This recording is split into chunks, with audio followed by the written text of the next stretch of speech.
Hey, what's up guys? It's Jonathan here, back with our public stock portfolio update. So as always, we're going to do a quick recap of the S&P 500 this week. We'll also do a recap of some of the moves we made in the public account. Then we'll also do a recap of how the account's doing overall. I'll give you a quick update on the AMC challenge, and we'll also talk about important things to watch out for. If this video provides you any value, please consider hitting the like and subscribe button. They both greatly help out the channel and help push this video out to as many people as possible.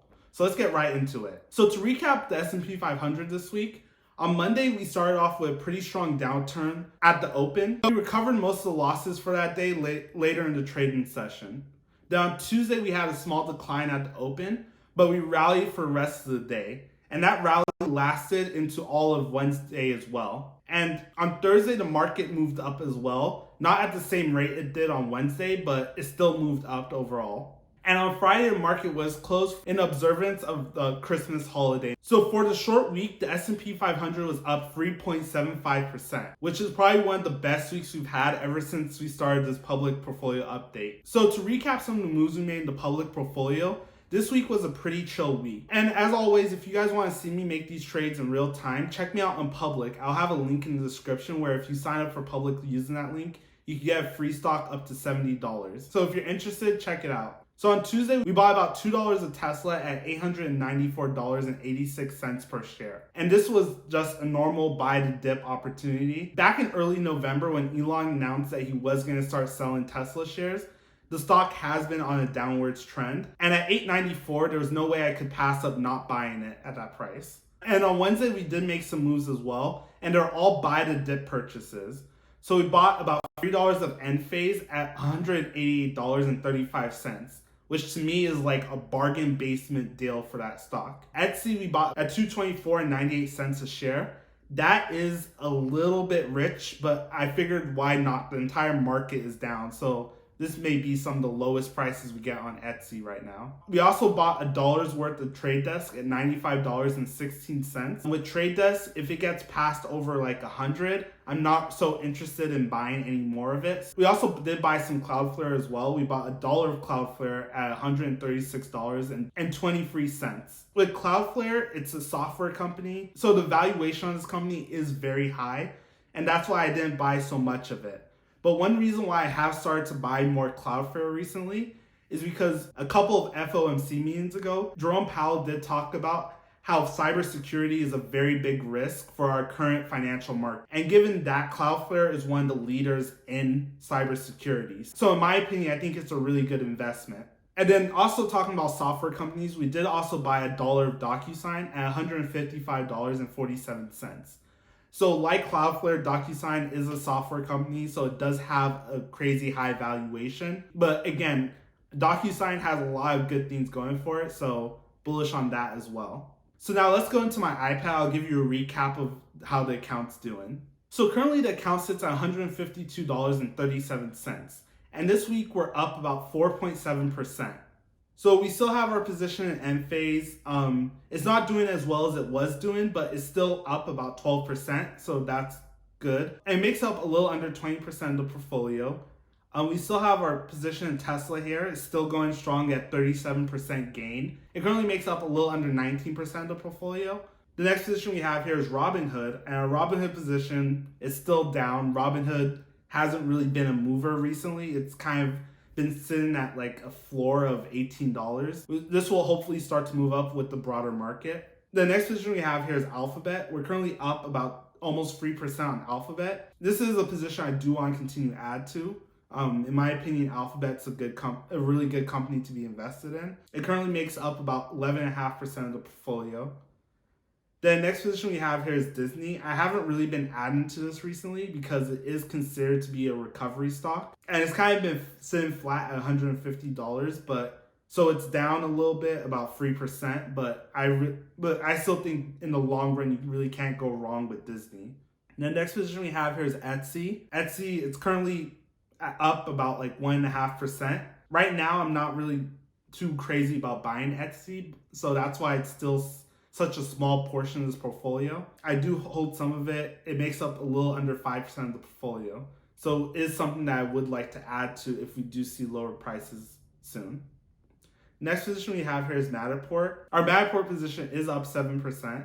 And it currently makes up about 3.5% of the portfolio. This is a company, again, that I really think is going to do well in the long term. Another company I think is going to do well in the long term, Cloudflare.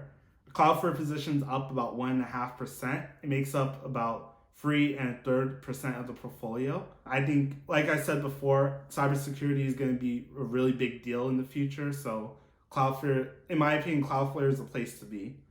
So the next position we have here is Amazon. Our Amazon position is down currently a little over 1%. It makes up a little over 3% of the portfolio. Again, this is kind of like a Disney, not a company that you really can't go wrong holding. Next position we have here is Nvidia. Our Nvidia position is down almost 5% now. I did talk about this in my Nvidia video that I do think that the company is a little overvalued, but it's just such a solid company and they have such good margins that I really just can't resist not buying the stock. It currently makes up a little over 3% of the portfolio. Next position we have here is Trade Desk, another ad play here, as well as Google. It's currently up almost 7%, which is really good. It makes up a little under 3% of the portfolio. This is a position that I would like to add to if we do see lower prices in the near future as well. Then we have Palantir. Our Palantir position is down 16%. Makes up about 2.75% of the portfolio. Palantir is something that I'm kind of just holding on. I'm not really interested in buying too much more right now. So the next position we have here is Redfin. And our Redfin position is down 18%. Wow. Like I did say when I first started buying Redfin, this is a stock that you're probably going to have to hold on to for quite a while before we start to see any significant upward movement. Just given a lot of the headwinds that real estate is facing right now when it comes to interest rates. So the next position we have here is Bitcoin. Bitcoin position is up 6%. Recently, cryptos have been running. Bitcoin's doing very well right now. Next position we have here is Ethereum. Our Ethereum position up almost 6%, doing very well. Like Bitcoin, they have about the same weight in the portfolio, a little over 2%. Then the next position we have here is DocuSign. Our DocuSign position is currently up 1%. And it makes up 2/3% of the portfolio. With DocuSign, I'm not as crazy about it as I am Cloudflare, so this probably will never really be a big position in this portfolio, but is something I am interested in investing in. So a quick update on the AMC challenge. 4 shares of AMC at 37 cents a share. Currently it's at $28.50, so it's down about 23%. As promised, I will be holding this until the end of next week. So let's see what happens with AMC in the near future. Hopefully it'll run very soon. So some important things to watch out for in the markets. So on Monday, we got news that Senator Manchin will not vote for the Build Back Better Act, or also known as the Human Infrastructure Bill. And the Build Back Better Act included extension of the child tax credit payment for 2022. In response, the market didn't like this, and that's why we saw this sharp decline at market open on Monday. President Biden has stated that he is confident that they will reach some sort of agreement on this deal. When it comes to Omicron, we just got our first US reported death of Omicron in Texas. The data still shows that Omicron is less deadly than Delta. And with Omicron now becoming the dominant strain in the US, the market is hoping that Omicron will drown out Delta, and this will start to become the beginning of the end of the pandemic. But we'll have to see how this develops in the long term. So that's basically all I got for you guys this week. Thank you so much for watching. As always, if this video provided you any value, please consider hitting the like and subscribe button. They both greatly help out the channel, help push this video out to as many people as possible. Also, what do you guys think about the market where we're at right now? Let me know in the comment section down below. I'd love to hear from you guys. Also, follow me on all my social medias. I try to post there on a daily basis. So thank you guys so much for watching. I'll see you in the next video.